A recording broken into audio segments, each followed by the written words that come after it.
today's video is about, I've got a friend of mine that lives in Ireland that I've been working with and helping, and I'm having to change a lot of his thinking on his understanding of what he thinks, or what he thought the golf swing was.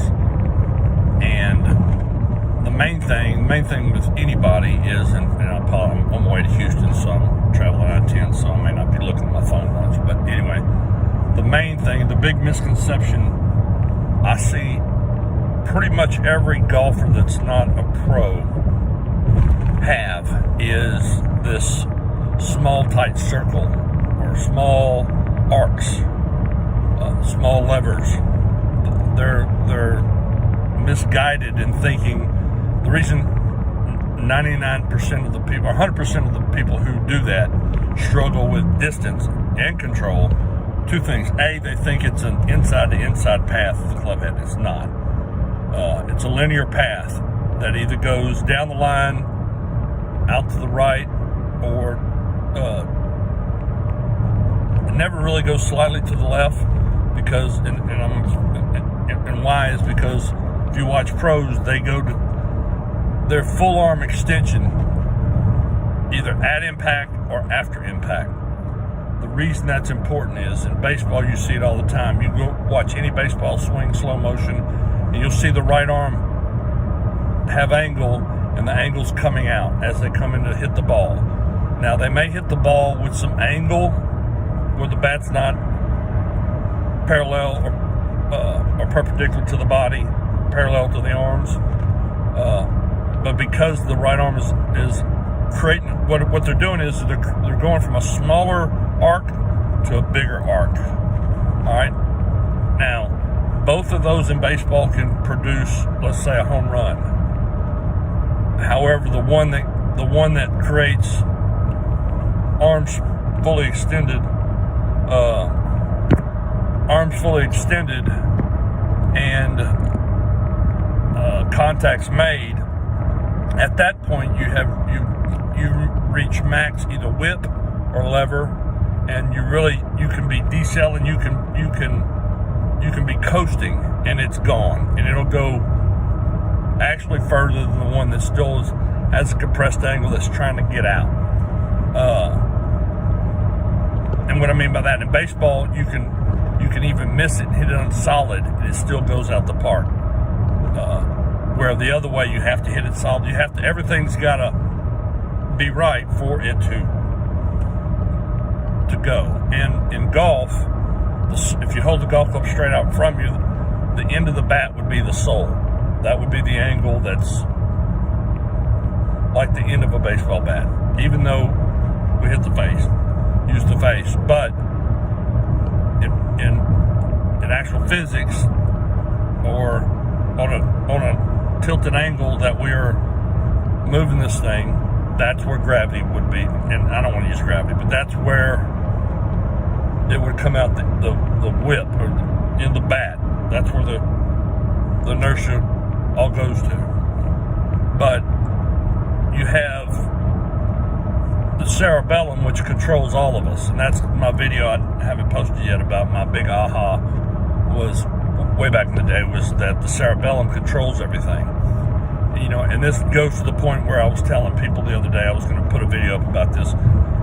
Early on, when I used to post videos and blogs and things, and I spoke in tongues, is because one thing you got to know about the cerebellum, its job is to know where everything is in time and space, to fluidize and smooth out the motion, but to also auto-correct it on the fly. That's why you see all these weird swings that work out, because the cerebellum will make it work out as long as it's fluid and smooth. And I didn't say slow, it just has to be fluid and smooth.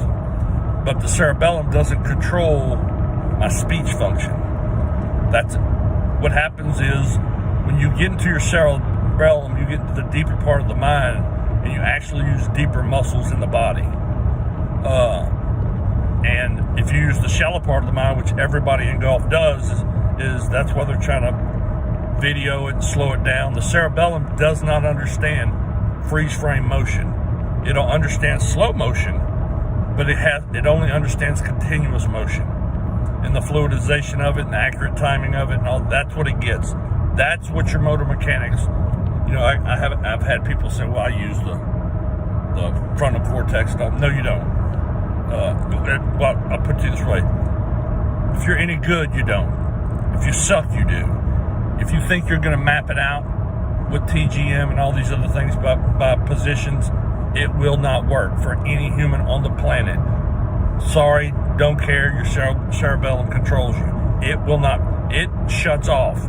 When you go to that part of the brain, you go to the shallow part of the brain, you use outer big muscles, and you screw yourself. Because that's not, when you're playing, when you're actually in motion playing, there's deeper layers, there's muscles by the bone, muscles by the skin surface. So that's why people feel the structural part of the body, because as you use the cerebellum, it's using muscles deeper in the arms and legs, which there's actually tissue around the bone that acts as a muscle.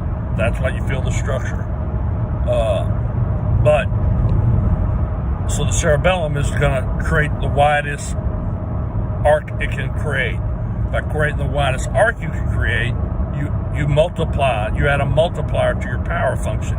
What I mean by that is, if you can only swing a driver 85 miles an hour, but you're going to your widest arc, the results are going to be phenomenally greater than you imagine. That's why, well, they'll be phenomenally greater than you imagine, because you're using the biggest lever or the widest whip. It's just like, widest whip, because that creates more inertia.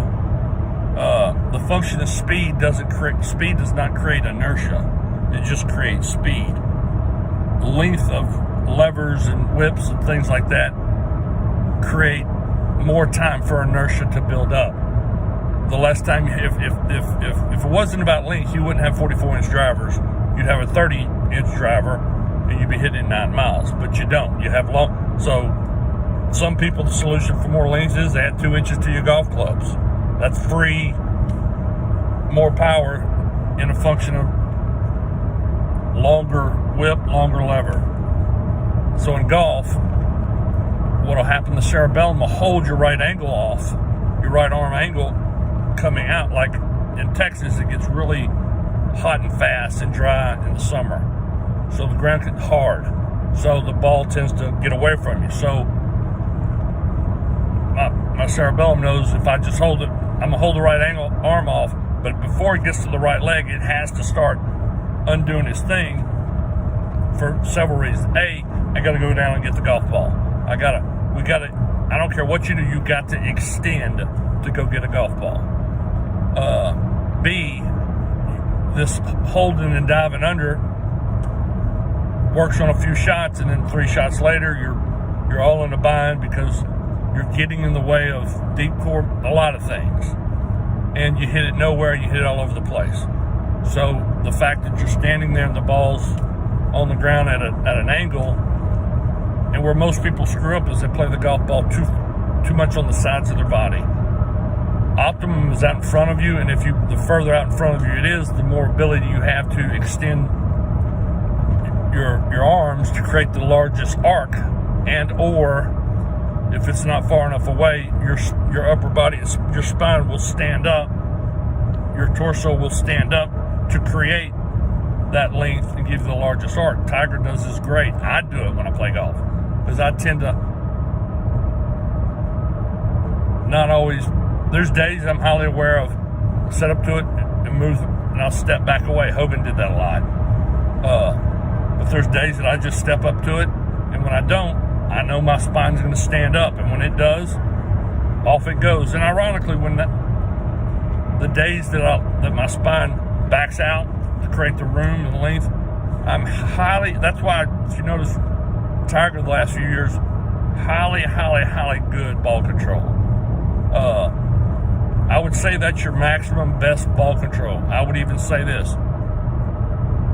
Hogan in his day versus Tiger of the last few years, Hogan could not touch Tiger's ball control accuracy, because you literally can put it and do with it what you want, where you want, when you want, how you want, heights, running, all these different things.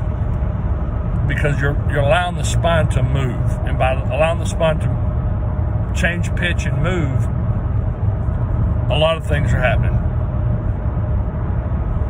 It's better for the vertebrae because the vertebrae only get lubrication through movement, number one.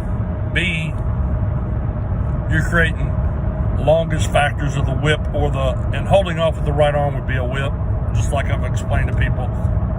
It's never, people think that your arm is a solid structure and then your wrist just whip. No, the arm whips. Watch pictures. That's why you see when they're coming in, their elbow looks like it's leading the race. What's happening is it's just like a whip. It starts at the handle. The handle could be the collarbones or things like that. We'll keep it simple.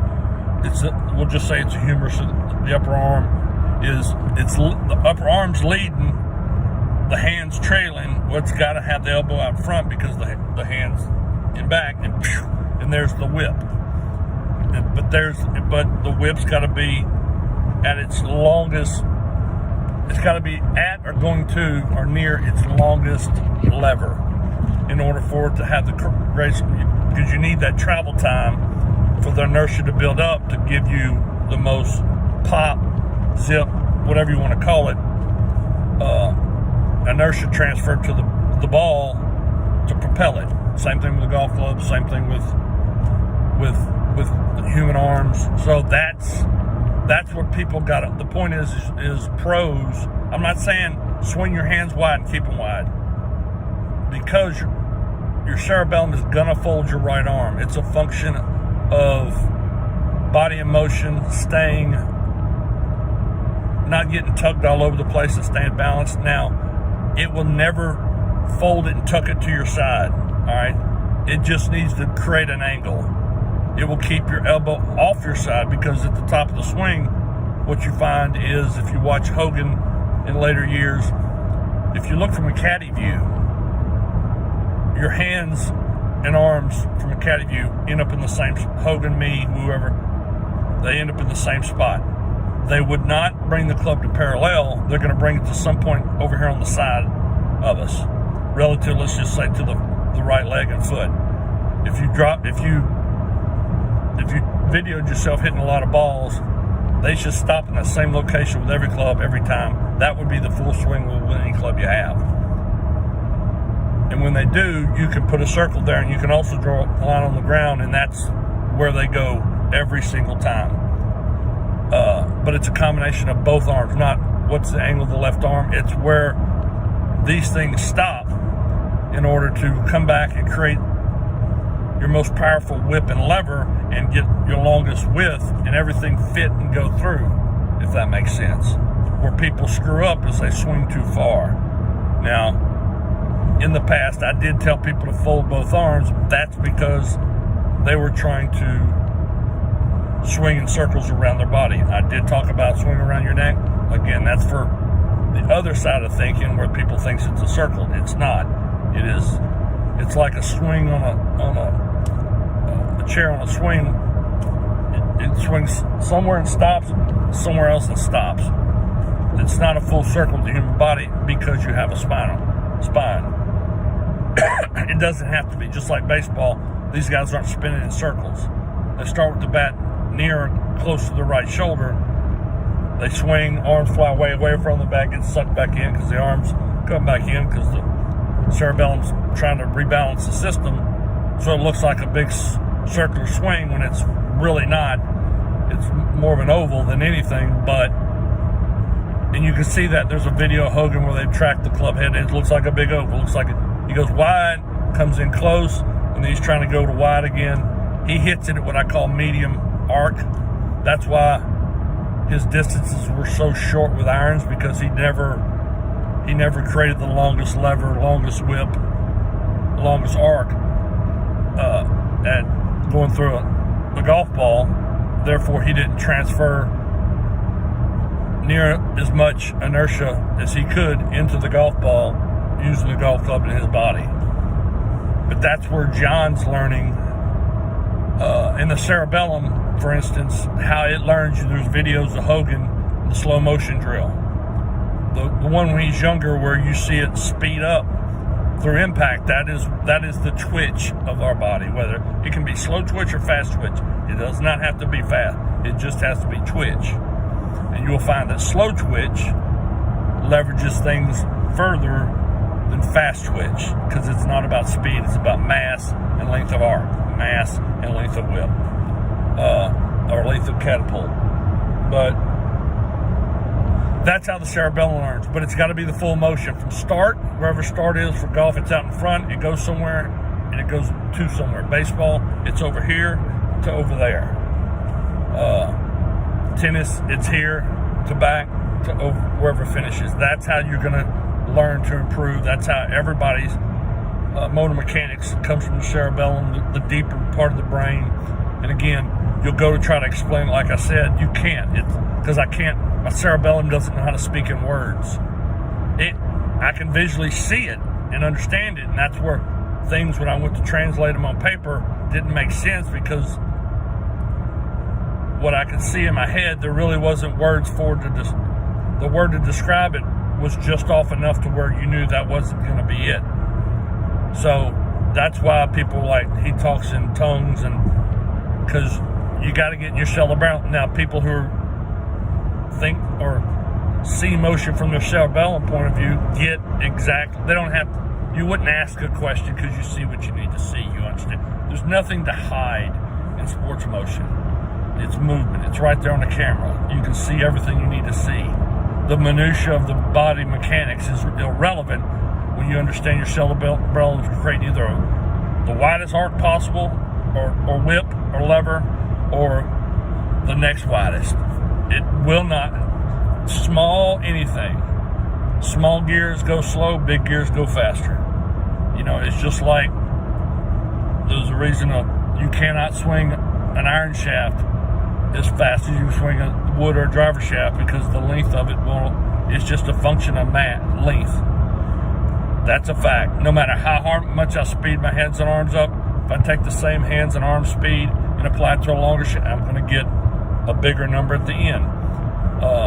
It's just a fact. So, you know, I've told people before,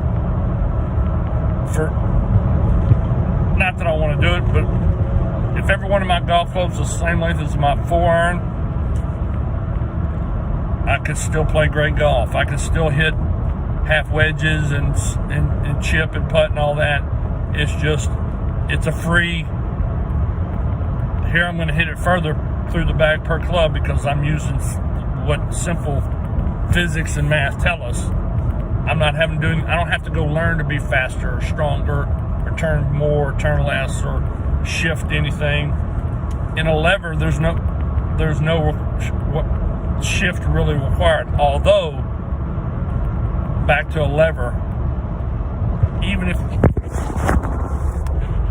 you didn't create max lever and all you did was slide through a golf ball or get out in front of it before impact, you're going to hit it further, because now you're using the weight function of a linear arc. You're using mass to propel it further. So speed really is so unimportant to understanding how to move a golf ball further. I'm 53 years old. I'm bigger than I've ever been. I've actually lost about 15 pounds here lately, 13. But I've hit the ball further than I've ever hit in my life. I'm hitting 8 irons 180 because I got more body mass. All right? And I understand I'm making longer arcs. It's not because I'm swinging any harder. It's because I understand what propels things, creates inertia to move things a further distance. And it's all fourth grade shit people learn. But as adults, they listen to uneducated adults speaking about physics and centrifugal force, and it's angular momentum and arcs. If it was about centrifugal force, I'll tell people, then why does every pro on every tour, every weekend, lay down straight lines and swing in straight lines? Explain to me that. Why aren't they putting down arcs and swinging arcs? Because it ain't about a circle. It's about an arc, and an arc can be a straight line. You can have a straight line that has 1 degree of bend in it. That's still an arc. That's pros. While your torso is going to turn, it's trying to not turn in a tight circle. And the ones that do turn inside circles and keep it close enough, those are the ones that their spines are getting blown out, their backs are problems, they got all kind of problems. For us, the secret to human hit it far. That's why you don't see baseball players turn a lot sitting in the batter's box. A lot of times they're already either what we call square to open, and what that is their thoracic vertebrae are facing forward or facing a little bit left, because that's what's pivoted. And you don't really need to turn back to create force forward. The cerebellum knows how to create force forward very hard, very much so, very powerfully. Your body doesn't require a torque or a twist to create power. You see baseball players all the time start from square. Hank Aaron started from square, just annihilated it. Barry Bonds square. So maybe it looked like he was turned, but you got to realize your shoulder slides out in front of you. That's not a turned shoulder. That's one out in front of you. What you got to be looking at is, did his thoracic turn up there? And you're going to find no, because the thoracic's going to stay facing forward while your head's looking at the ball, because it just wants to explode to the ball. It doesn't need, your vertebrae don't need twisting and turning and rubbing and all that, and facet joints locking up. It doesn't need that. So that's what I'm getting John to understand is, I know I said a lot, but you got to say a lot, because people are off in Disneyland using the shallow part of their brain, frontal cortex, thinking they're getting better, thinking they understand what they see in me, and they don't. When everything you see is cerebellum driven, and I can't tell you how I do it, because it doesn't operate that part. It's not connected to the explaining how shit works part. Thank God, there's a reason. But all you got to realize is the bigger arc you create at the moment of impact, it's not keep it wide the whole golf swing. You have to be wide, or going to wide, as you approach the ball and go through the ball. And we will all start going wide about the same point, somewhere on the way down before we get to the right leg. It starts happening. Just like in baseball, you see them as they turn, the right arm's extended out there. The ones that get it fully extended to hit the ball goes bye. They still go bye the other way, but it's, if you know how to just let it happen, you can swing what feels like half as hard, or with half effort, and still get it out the park, and still get it in the upper deck. If you watch the World Series, the guy that hit one out of the park, both arms extended at impact, and ball went incredibly far. So, and what happens is, when that happens, the speed in which you see is the inside of the arms trying to go extension. The left one's trying to stay out of the way of the right one, and here they come, and and out they go. So there's no body really, it's barely turning.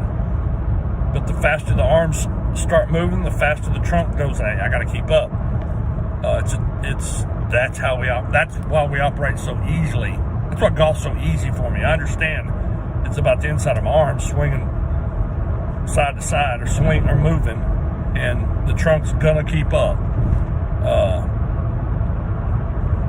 But the more I just hit it, it's my widest arc or whip. And here's the thing: as far as shaping shots,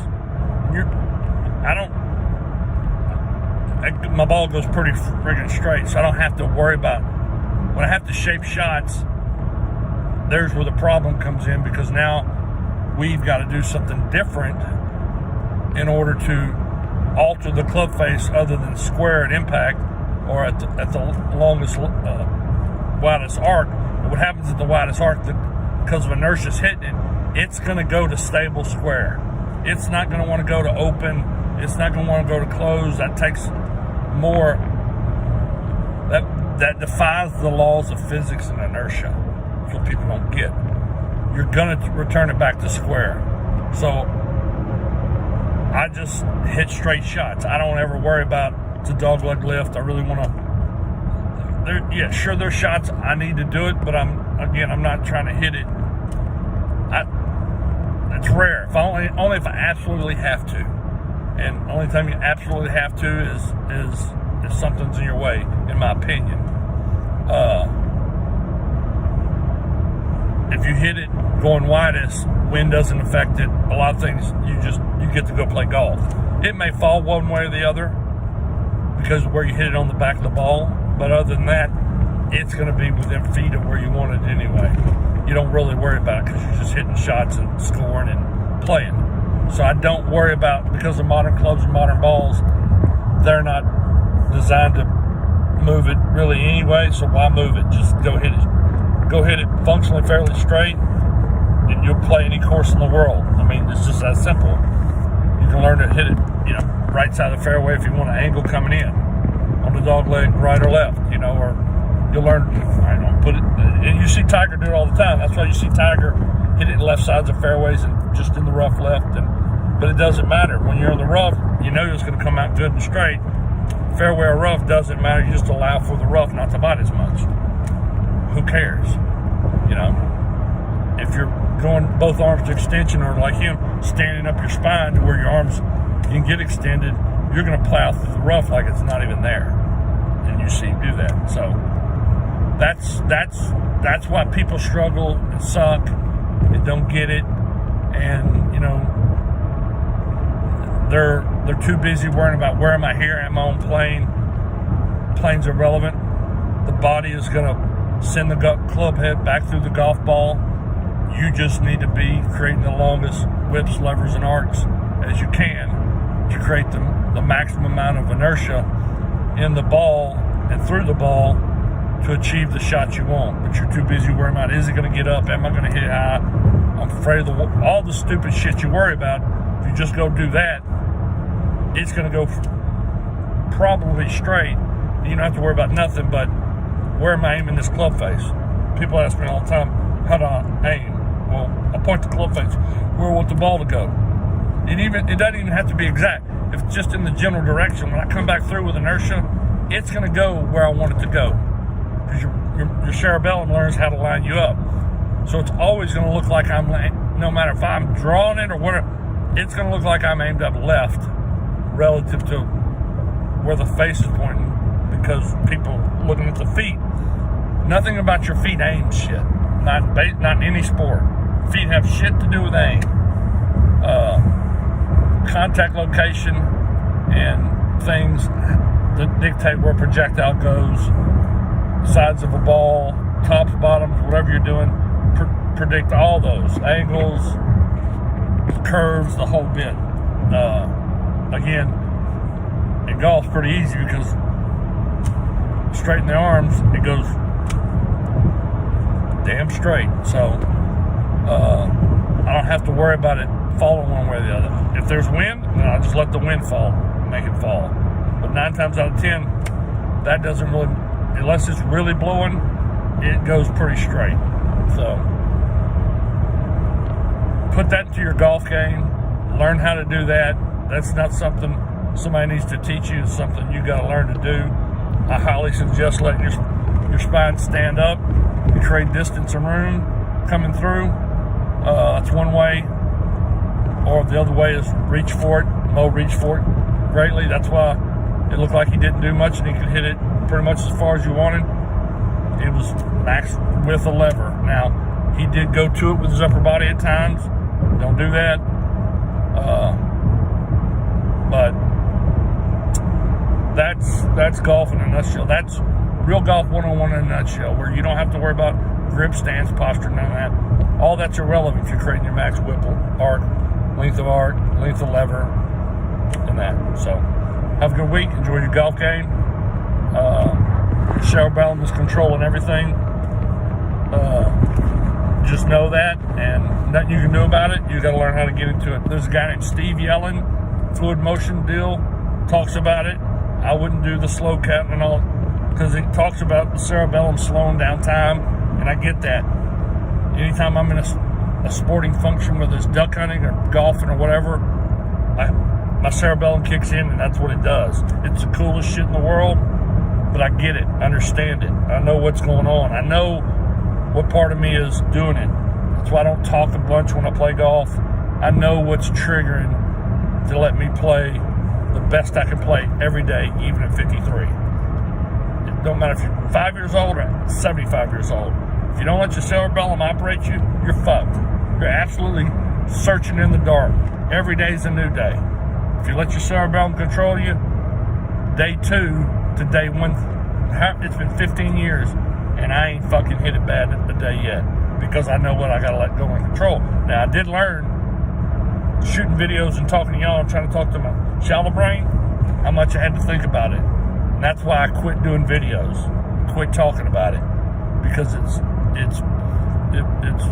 ruining the bliss that I've come to enjoy. But moving forward, we'll speak about how I can explain cerebellum, things like lethal arcs and levers, but nitpicking a golf swing has nothing to do with you improving, or how's it look, or I'm on plane, or I'm on, I mean, most people come over the top and do all those things because they're trying to swing circles around them. I'm not trying to swing a circle around them. I'm trying to swing either out to the right slightly or in a straight line in front of me while my body's turning. I know that my body and arms are going to throw my arms away from me, so they would never throw them. The law of physics would never throw the thing on a string inside the circle. It's going to throw it away from the circle. That's physics. That's an arc. That's a circle. I don't know why people think it's going to throw it around the circle. That's even the strings want to go away from you. So again, grown adults fucking teaching stupid shit. Pardon the cussing, but if you're a grown adult and you still think it's a tight circle, you're just ignorant. You didn't pay attention in school in 4th grade when they taught centrifugal force. And quit thinking. I've had people argue with me about it. I'm like, swing something in a circle, let go. Which way? It doesn't go into the circle. It'll never go inside that circle it made. It's going somewhere outside the circle. Until you can make it go in the circle, you show me how to do that, you found a whole new set of physics laws that everybody's missed. So until then, here's a cup of shut the fuck up, pay attention. Again, sorry for the harsh words, you grown ass adults, not listening. Not my fault. It's your fault. Learn it. Have a good day.